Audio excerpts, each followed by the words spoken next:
أعوذ بالله من الشيطان الرجيم. بسم الله الرحمن الرحیم. درس 25 ادغام متجانسین.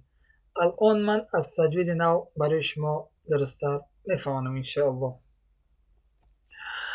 خب ادغام متجانسین اگر دو حرفی که در مخرج قریب و در صفت گوناگون باشند با هم جمع شوند، یکمی ساکن دومی حرکت دار باشد، یکمی را به دومی داخل کنند که آن مخصوص 7 گروه حرف ها می باشد. یعنی ادغام متجانسین آن بوده است که در مخرج وقتی که دو حرفی که در مخرج قریب باشند و در صفت دیگر یعنی گوناگون وقتی که روپرو آیند، یکمش ساکن و دویمش حرکت دار باشد، یکم را به دویم دخول کنند که همین مقصد مخصوص 7 گروه حرف ها این باشد. این همون 7 گروه.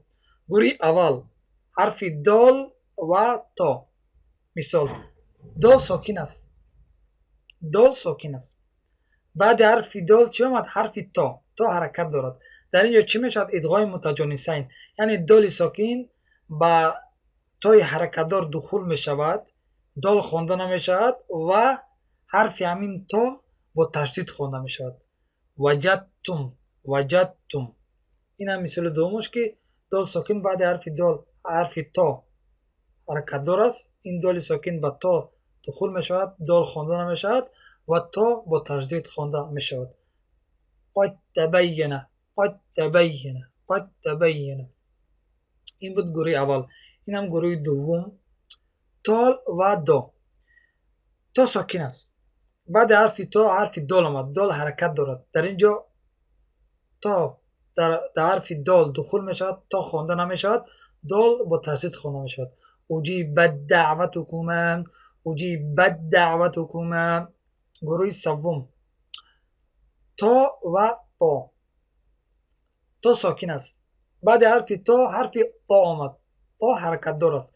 در اینجا تا ساکن با تای حرکت دار دخول می شود، تای ساکن خوانده نمی شود و تا با تشدید خوانده می شود. یعنی قال الطائفه قال الطائفه.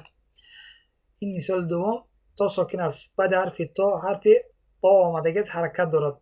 تای ساکن با تا دخول می شود، تا خوانده نمی شود و حرف تا با تشدید خوانده می شود. یعنی ود الطائفه ود الطائفه.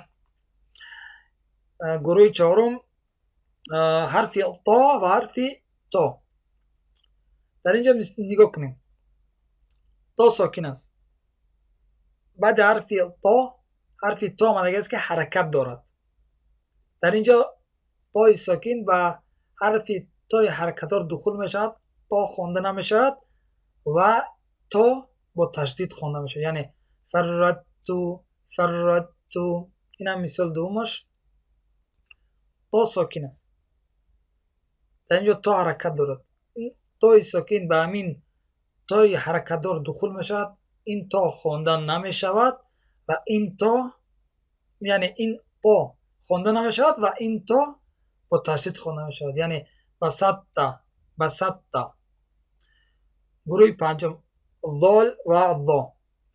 ضال ساکن است.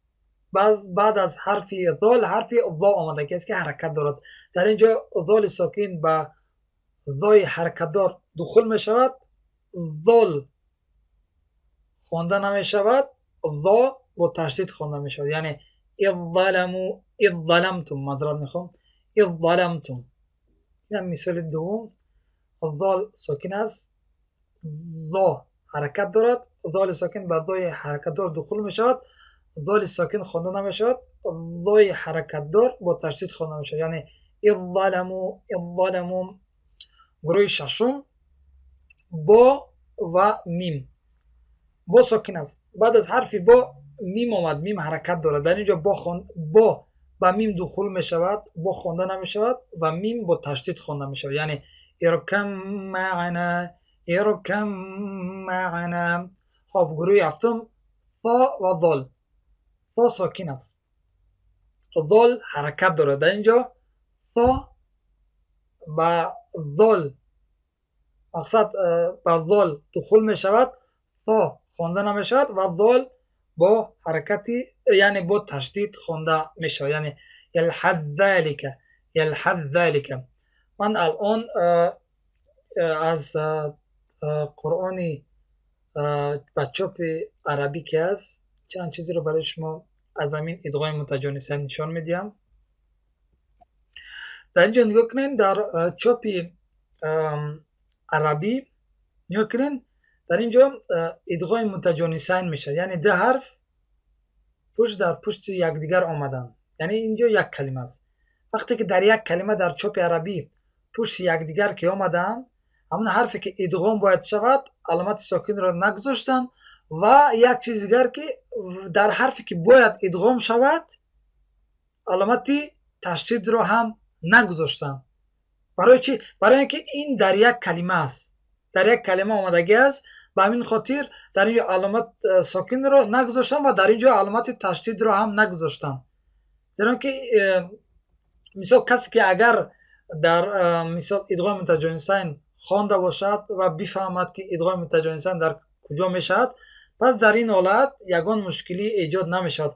اما من باز هم برای شما خواستم بفهمم که یعنی وقتی که همین ادغام متجانسین در یک کلمه که شدن، یعنی که در یک کلمه و در پشت مثال این یک کلمه است، پس در اون حالت علامت تشدید را هم در حرفی که باید همین علامتی که در اینجا مثال تا، در این که همین باید در همین دخول شود، در این تا چی علامت تشدید را هم گذاشتگی نیست، که یعنی اگر کسی نفهمد پس مثال باید چیکار کند که در اون دخول کند، این رو نخواند و این رو بخواند.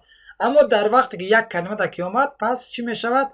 نه علامت تشدید رو میگذارن و خیلی علامت ساکن رو هم گفتیم که او رو نمیگذارن.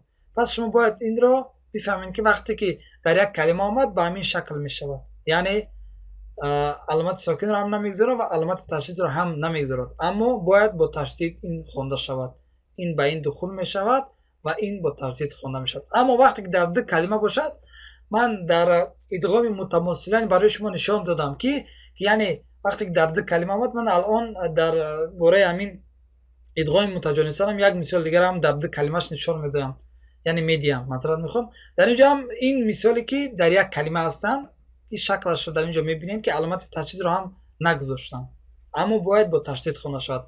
اما وقتی که در دو کلمه که ادغام متجانسین میشود، در اونجا علامت تشدید را میگذارم. من الان برای شما نشان میدم.